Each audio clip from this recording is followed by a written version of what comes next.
Sindh assembly میں budget پیش کیا جا رہا ہے، عوام کی نظریں جمی ہوئی ہیں۔ جانتے ہیں اراکین اسمبلی سے کہ بجٹ کے بارے میں وہ کیا سوچ رکھتے ہیں۔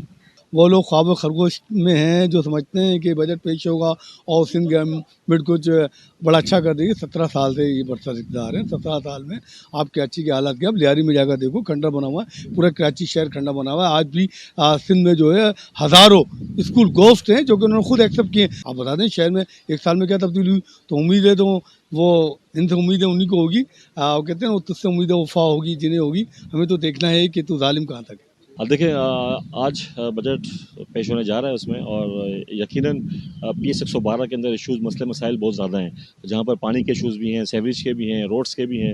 اسی طرح ہماری کوشش ہوگی کہ اس بجٹ کے اندر پانی کی حوالے سے کچھ اسکیمیں رکھوائی جائیں، تو ہم نے ریکویسٹ بھی کی ہے سی ایم صاحب سے، اللہ نے چاہتا ہوں انشاءاللہ بجٹ کے اندر پی ایس 112 کے لوگوں کے لیے پانی کی اسکیم اللہ نے چاہتا ہوں انشاءاللہ آنے والی ہیں، اور کچھ روڈس کے کام بھی ہے وہ بھی آئیں گے اللہ نے چاہتا ہوں انشاءاللہ۔ عوام دوست بجٹ ہوگا۔ اس سے پہلے تمام ایم پی ایس سے مشاورت کی گئی ہے، جو علاقے کے مسئلے مسائل ہے، خصوصاً جو کراچی کا پانی کا ایشو ہے اور ہمارے حلقوں کا جو پانی کا ایشو ہے اس میں، اور سیوریج کے جو مسائل ہے اور دیگر جو مسائل ہے، ان تمام کو انشاءاللہ اس بجٹ میں رکھا گیا ہے، اور یہ عوام دوست بجٹ ہوگا۔